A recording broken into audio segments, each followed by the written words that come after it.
Bismillahirrahmanirrahim. Assalamualaikum warahmatullahi wabarakatuh. Teman-teman yang dirahmati oleh Allah Subhanahu wa taala dimanapun berada, izinkan saya menanggapi sekaligus membantah pemikiran yang salah dari Kumailah Hakimah terhadap Al-Quran dan hadis Rasulullah SAW, yang mana saya telah menanggapi dan saya posting pada tanggal 21 Desember 2024 yang lalu. Karena ada kesibukan yang penting, saya baru bisa membahas pada kali ini. Tadi malam saya sudah tuliskan secara rinci berikut dalil dari hadis Rasulullah SAW terhadap pemikiran, membantah pemikiran dari Kumailah Hakimah tersebut terhadap Al-Quran dan hadis Rasulullah SAW. Di antara ke-10 statement itu, dia menyatakan dan bertanya-tanya, apa sih keutamaan anak-anak menghafal Al-Quran itu?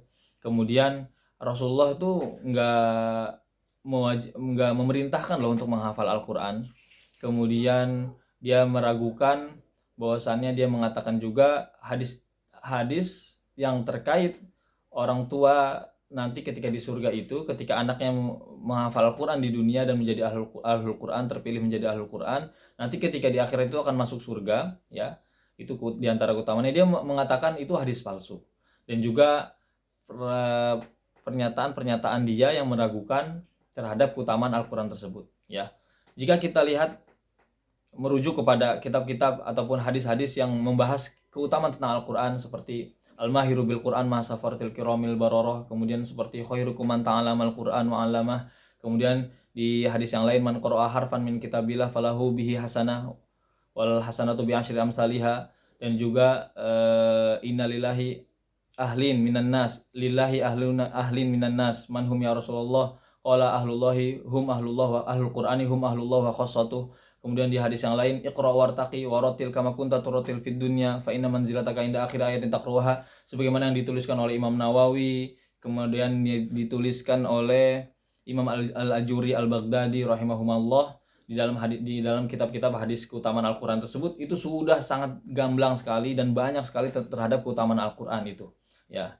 Dan sebenarnya pemikiran apa yang dibawa oleh Kumailah Hakimah itu terhadap Al-Quran dan hadis itu, tujuannya pertama adalah tashkik, ya, yaitu meragukan keautentikan Al-Quran dan hadis itu, ya. Bahwasannya Al-Quran dan hadis itu bagi mereka, bagi pemikiran Kumailah ini, itu tidak relevan, kemudian juga diragukan kemutawatirannya, keautentikannya, dan agar umat muslim yang memiliki keimanan yang benar, ya, terhadap Al-Quran dan hadis itu meragukan dan juga menjauhi dari Al-Quran dan hadis ini, gitu, ya. Diantara salah satu tujuannya tersebut, salah satunya tersebut, ya, seperti itu. Dia meragukan keautentikan Al-Quran dan hadis. Kemudian itu juga membawa kita kepada pemahaman orientalis, bahwasannya mereka kan memposisikan Al-Quran itu sebagai konteks kesejarahan aja. Al-Quran itu hanya konteks sejarah aja, gitu. Dia Kumailah Hakimah sendiri pernah tuh, ya, ada salah satu videonya mengatakan Nabi Adam itu tokoh fiktif. Bagaimana kita mengatakan Nabi Adam itu tokoh fiktif, ya? Al-Quran menyebutkan kok adanya Nabi Adam, gitu kan. Kemudian juga dia mengatakan juga menjurus pemikirannya kepada Al-Quran itu menjadikan konteks budaya aja. Dia mengatakan Al-Quran itu nggak kronologis, Al-Quran itu nggak tematis. Bagaimana nggak kronologis dan tematis? Coba. Kalau kita belajar benar-benar Al-Quran itu ataupun ilmu-ilmu Al-Quran itu secara baik dengan pemahaman yang benar, ya, kepada para ulama, belajar ngaji yang benar, ya, coba pelajari itu dulu tersebut, ya.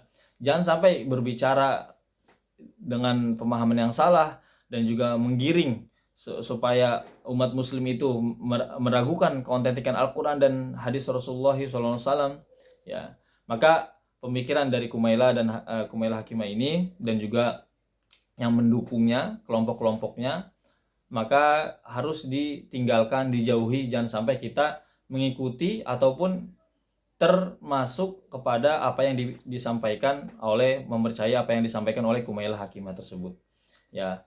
Itulah diantara tujuan orientalis, kemudian para liberal, ya, para pemikiran yang memiliki pemikiran orientalis dan juga liberalis, dan juga pemikiran-pemikiran yang salah dan menyeleweng tersebut. Diantaranya adalah tashkik lil ummah, ya, kepada Al-Quran dan Sunnah, yaitu agar kita itu ragu kepada Al-Quran dan hadis itu, seperti itu, ya. Coba Kalau memang Kumailah Hakimah dia berani, maka saya tantang.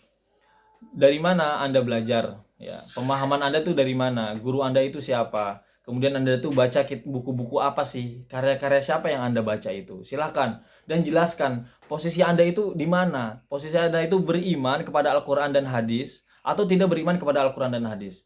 Jika memang jawaban Anda bilang masih beriman kepada Al-Quran dan hadis, kita tidak percaya. Karena apa? Lewat dari pemikiran-pemikiran Anda, statement-statement Anda terhadap Al-Quran dan hadis, ingin meluncuti Al-Quran dan hadis itu tersendiri. Dan juga ingin menjadikan Al-Quran dan hadis itu sebagai bukan pedoman dari umat muslim. Ingin menjadikan kesucian ataupun keautentikan Al-Quran itu jauh daripada umat muslim. Jika memang Anda tidak mengatakan tidak beriman dan Al-Quran dan hadis, kepada Al-Quran dan hadis, silakan katakan saja. Umumkan saya tidak mempercayai saya tidak mempercayai kepada Al-Quran dan hadis, agar gamblang, agar jelas.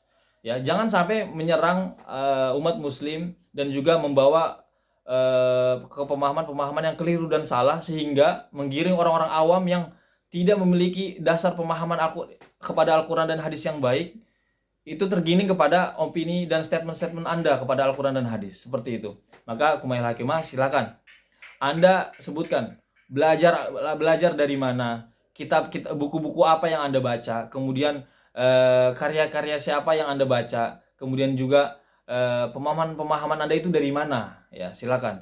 Ya, maka jika memang Anda tidak berani, sudah katakan saya memiliki pemahaman yang salah dan keliru, seperti itu, agar umat muslim yang memiliki pemahaman orang-orang awam itu tidak tergiring ataupun terbawa oleh statement-statement yang Anda bawa tersebut.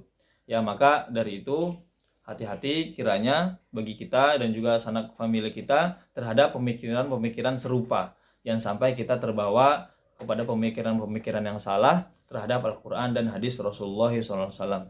Bahwasannya Al-Quran adalah kalamullah, kemudian juga hadis Rasulullah adalah